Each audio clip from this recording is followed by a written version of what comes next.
काकी, दिन भर बैठकर यहाँ रोया मत करो। अपनी उम्र से ज्यादा ही जी गए काका। उसके इतना बोलते ही कांता उसे एक तमाचा खींचकर मारती है और वो वहां से चला जाता है। रात में कांता के सब रिश्तेदार छत पर बैठकर आपस में बातें कर रहे होते हैं। अब फूफा तो रहे नहीं, इस बुढ़िया के नाम पर ही ये मकान और कुछ खेत हैं। इसे डरा धमकाकर जल्दी से सारी जायदाद अपने नाम करवा लेते हैं। देखो अजय भाई साहब, जो भी मिलेगा सबको बराबर मिलेगा। हाँ हाँ, सबको मिलेगा। कल सुबह होते ही उस बुढ़िया को समझाते हैं। प्यार से मानती है तो ठीक, वरना हमारे पास और भी रास्ते हैं। हाँ भाई साहब, कोई औलाद तो है नहीं, बस एक बेटी और मैं उसका दामाद। सुबह होते ही सारे रिश्तेदार कांता के पास पहुंच जाते हैं।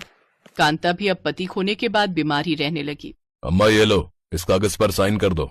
क्या है बेटा? देखो अम्मा, ये घर और खेत अब आपके किसी काम के नहीं।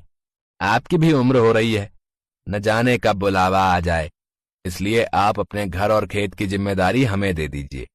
हम अच्छे से संभालेंगे सब कुछ। इतने में कांता उन दोनों को एक एक थप्पड़ मारती है। तुम लालची लोगों को अपनी जायदाद देने से अच्छा मैं किसी अनाथ को ये टूटा फूटा घर दे दूंगी। कम से कम उसे छत तो मिलेगी और दुआएं भी देगा। भाग जाओ यहाँ से। उसके रिश्तेदार उस वक्त तो वहाँ से चले जाते हैं, लेकिन कुछ न कुछ प्लान वो लोग करने लग जाते हैं। बहुत हो गई प्यार से बात इस बुढ़िया से, अब दूसरा तरीका अपनाना पड़ेगा। अगली रात वो लोग कांता के कमरे में जाते हैं और अंदर घुसते ही सबसे पहले पंकज कांता का मुंह टेप से बंद कर देता है।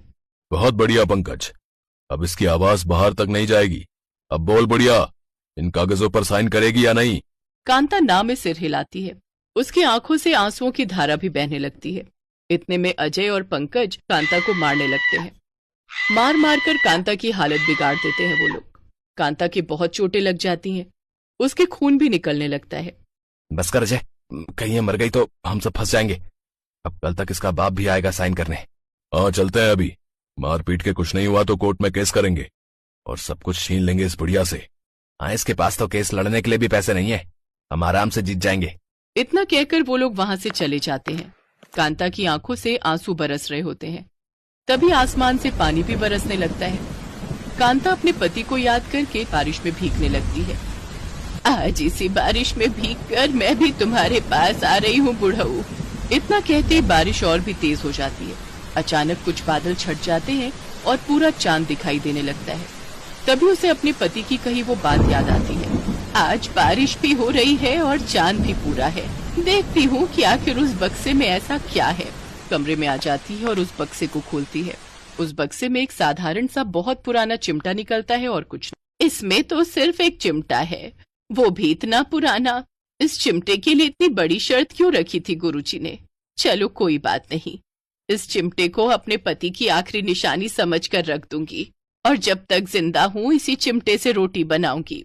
अगले दिन जैसे ही कांता उस चिमटे से रोटी उठाती है, वैसे ही वो रोटी सोने की बन जाती है।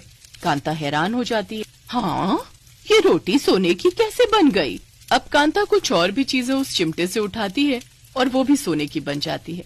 अब कांता जिस सामान को भी उस चिमटे से उठाती, सब सोने का बन जाता। तब कांता को मामला समझ में आता है। अच्छा, तो ये बात है, ये जादुई चिमटा है। उसके कुछ ही दिनों बाद फिर से उसके रिश्तेदार एक वकील को लेकर आते हैं, पर वो लोग देखते हैं कि वहाँ पर अब एक हवेली और एक अनाथ आश्रम बना हुआ है। बाहर सिक्योरिटी भी है। ये हमारी रिश्तेदार का घर है। ओ भाई ओ, कांता मैडम का कोई रिश्तेदार नहीं है, समझे? उन्होंने कहा है कि कोई भी रिश्तेदार बताकर आए तो उसकी अच्छे से धुनाई कर देना। वो सब अपनी आंखों पर यकीन ही नहीं कर पाते। अब कांता गरीब अनाथ बच्चों को अपनी हवेली में पालने लगती है। कुछ बड़े लोग भी वहाँ रहते हैं। अब कांता के पास किसी चीज की कमी नहीं है और इस तरह से कांता बहुत खुशी खुशी रहने लगती है।